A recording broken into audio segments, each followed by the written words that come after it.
బహిరంగ చర్చ విషయం ఏంటి వెళ్దామంటే ఆయన లెటర్లో ఏం రాశాడంటే దీనికి ఇంకా తెర దించితే మంచిది అన్నాడు. ఆయన చెప్పడంలో ఏం చెప్పాడంటే దానికి నేను ఎప్పుడూ సిద్ధమే అని చెప్పాడు.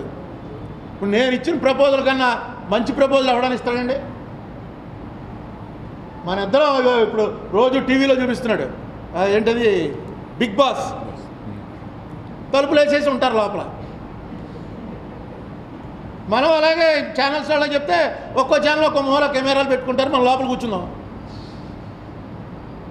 టెలికాస్ట్ చేస్తారు, లోపల ఏం మాడుకుంటున్నాం, ఒక గంట కూర్చుందాం, నాకు తెలియదు చెప్పండి ఈ వ్యాపారం ఏంటో, ఈ స్టేట్ని ఈ రకంగా మేము డెవలప్ చేయగలుగుతున్నాం చెప్పండి.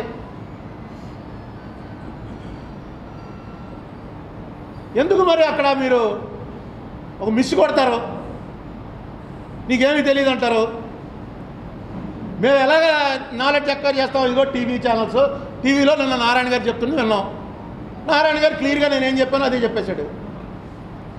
నేను ఎప్పుడో సంవత్సరంన్నర క్రితం చెప్పాను, డబ్బులు ఇచ్చేస్తున్నారా పోలార్లో, పనులు ఏం అవ్వని పనులకు కూడా డబ్బులు ఇచ్చేస్తున్నారు, ఎవరైనా మీ అటెండర్ని పంపండి నిరూపిస్తాను. నేనే మంత్రిని రమ్మల్లా, చీఫ్ ఇంజనీర్ రమ్మల్లా. ఈవేళ ఏమైంది? అదే కదా గొడవ. ఈవేళ పేమెంట్లు ఇచ్చేసారు, వర్క్ అవ్వలేదు, ఎంబుక్లో రికార్డ్ అవ్వలేదు. పట్టిసేమని చెప్పాం, సేమ్ అదే కాకువాడు చెప్పాడు. తర్వాత ఇంకో మాట అన్నాడు కుటుంబరావు, నిరూపిస్తే నేను రాజీనామా చేస్తానండి. ఏవి నిరూపించలేమండి, ఎందుకంటే అన్నీ లెక్క ప్రకారమే చేస్తారు. మీరు చేద్దాం అనుకున్న ఆఫీసర్లు ఒప్పుకోరు. ఇప్పుడు అర్జెంటుగా లోపలందరికీ కూడా మంచినీళ్ళు కావాలా, బిస్లరీ వాటర్ పట్టరా అని చెప్పి అన్నాం అనుకోండి, వెంటనే బిస్లరీ వాటర్ మంచినీళ్ళు అర్జెంటు చెప్పండి. బయట దేవి చౌక్ దగ్గరికి వెళ్ళి బిస్లరీ వాటర్ తేడానికి నువ్వెంత తెస్తావు అంటే ఒకడు 50 రూపాయలే తెస్తానండి, ఎంతసేపట్లో తెస్తావు, అరగంటలో తెస్తాను. ఇంకోటి అంటాడు 500 రూపాయలండి, 5 నిమిషాల్లో తెస్తాను. ఓకే, 500 రూపాయల వాడికి 5 నిమిషాల్లో తెచ్చడానికి ఇచ్చాను. వాడు రెడీగా పెట్టుకుని ఉంటాడు, ఎందుకంటే వాడికి తెలుసు వీళ్ళు ఎలా వచ్చి అడగబోతున్నారని. రూల్ ప్రకారం మనం పెట్టిన కండిషన్లో 5 నిమిషాల్లో తెస్తాను అన్నవాడు ఒక అప్పారావు ఒకడే వచ్చాడు కాబట్టి అప్పారావుకి ఇచ్చామండి.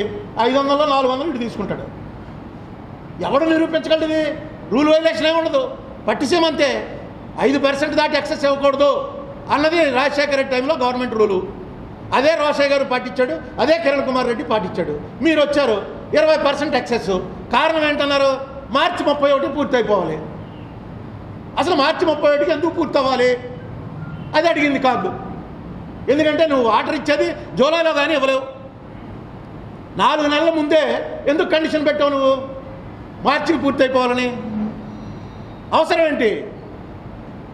ఎందుకంటే మనకు కావాల్సిన కాంట్రాక్టర్ వాడే వస్తాడు.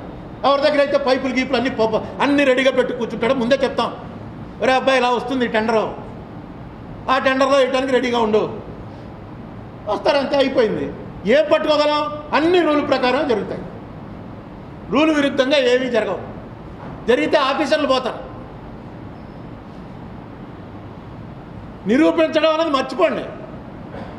ఏవైతే ప్రాబ్లం మేము చెప్పామో దానికి సమాధానం చెప్పండి. మేము అడిగింది మీరే 2% తక్కువ వడ్డీకి ఇస్తే తప్ప తీసుకోకూడదు అని ప్రభుత్వం నిర్ణయం తీసుకుని 2.5% ఎక్కువ వడ్డీకి ఎందుకు వెళ్ళి పెట్టారు అక్కడ? అది లిస్టింగ్ ఎందుకు చేశారు? మీకు నిజంగా 2000 కోట్లు మేము ఇవ్వలేమా? నేను ఇవ్వగలను, నేను 10 లక్షలు ఇస్తాను. బ్యాంక్ వడ్డీ కన్నా పావలా ఎక్కువ ఇస్తాను, 0.25% ఎక్కువ ఇస్తానంటే నేను ఇస్తాను. ఆంధ్రాలో ఉన్న జనమంతా, ఎందుకంటే మీ అమరావతి మీద ఎవరికి నమ్మకం లేకపోయినా స్టేట్ గవర్నమెంట్ మీద నమ్మకం ఉంటుంది. స్టేట్ గవర్నమెంట్లో దివాళా తీయటం మనం ఎప్పుడు చూడలే. ఎవడో 1,00,000 వేసుకున్నవాడు 50,000 వేసుకున్నవాడు నువ్వు ప్రకటించగానే పట్టుకొచ్చిస్తారు. ఏదో పూర్వం ఇందిరా వికాస్ పత్ర అని పోస్ట్ ఆఫీస్లో అమ్మేవారు, అలా తీసుకోలేవారు 2,000 కోట్లు. 2,000 కోట్లు మనం ఏపీ నుంచి పెట్టుబడి పెట్టడానికి కాబూలీ వడ్డీకి తీసుకొచ్చి 10.36 పైసలు వడ్డీకి తీసుకొచ్చి వాళ్ళు ఈవేళ ఇంకా పసుపు ఆరకుండానే వాళ్ళు మార్కెట్లో పెట్టేశారు. 10% ఎక్సెస్కి అమ్మకానికి పెట్టేశారు. ఆ కొనుక్కునే వాళ్ళకి 8% కిడుతుంటా, 8% తీసుకోవాలి. ఆ 2.36% వాళ్ళకి ప్రాఫిట్ వెళ్తుంది. ఇంత ఓపెన్గా ఎందుకు చేశారని నేను అడిగితే దానికి సమాధానం చెప్పడం మానేసి మీరు అటు తిప్పి ఇటు తిప్పి ఏదో చెప్తే డైరెక్ట్గా. అందుకే నాకు కుటుంబరావు మీద ఏ ద్వేషం లేదు. ఆయన ఏం చెప్పంటే చెప్తాడు. నేను చెప్పేది నా సొంతం తప్ప ఆయనకి వెనకాల ఒక పార్టీ ఉంది. డైరెక్ట్గా పార్టీ లెటర్ మీదే వచ్చేసింది మీ నోటు, ప్రెస్ నోటు. ఆయన commission, planning commission vice chairman కూడా డైరెక్ట్ తెలుగుదేశం లెటర్ మీద వచ్చేసింది. మీ వెనకాల తెలుగుదేశం ఇంట్రెస్ట్లు కాపాడాలి. నేను ఎవ్వరి ఇంట్రెస్ట్ కాపాడక్కల. నేను మాట్లాడేది ఇది పబ్లిక్కి ఉపయోగమేమో అనుకుని మాట్లాడుతున్నాను. ఒకసారి మీరు ప్రూవ్ చేసేయండి నేను మాట్లాడడం వల్ల పబ్లిక్ ఉపయోగం ఏమీ లేదని. ఇంక మాట్లాడను. నాకు వచ్చిన నష్టమే లేదు. నాకు పోయే ఓట్లు లేవు. మా పార్టీ దెబ్బతగలడానికి నాకు పార్టీ లేదు.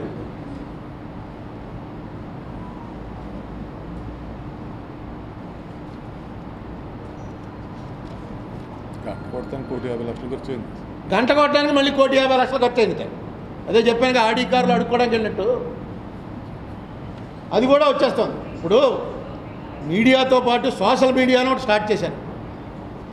ఎవడ పెట్టాడో తెలియకుండా వచ్చేస్తున్నాయి. మీ జీవోలు వచ్చేస్తున్నాయి. మీ ఆంతరంగిక మీటింగుల్లో మీరు ఏం ఆడుకున్నారో వచ్చేస్తున్నాయి. కొంచెం ఎగ్జాజరేషన్ ఉండొచ్చు.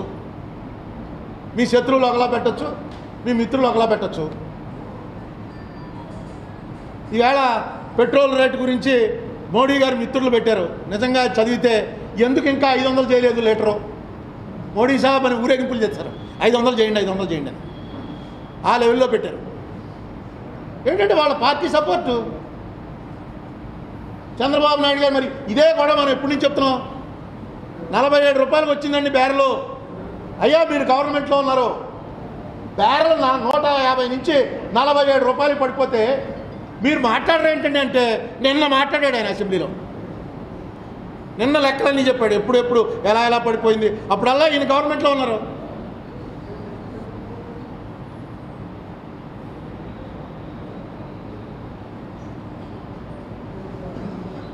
అందుకని నేను మన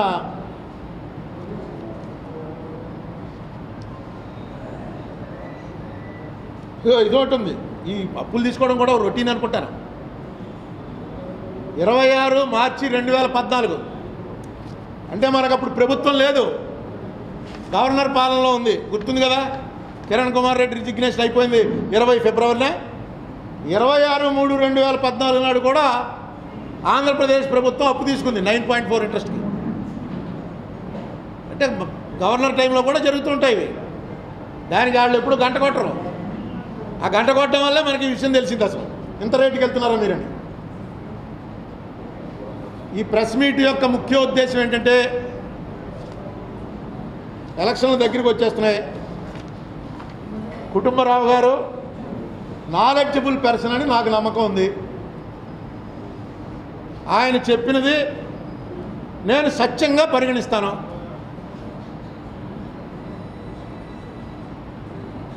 వీటి మీద నేను మొన్న చెప్పినవి మీకు 5 అంశాలు. 1 బాండ్లు, 2 పోలవరం,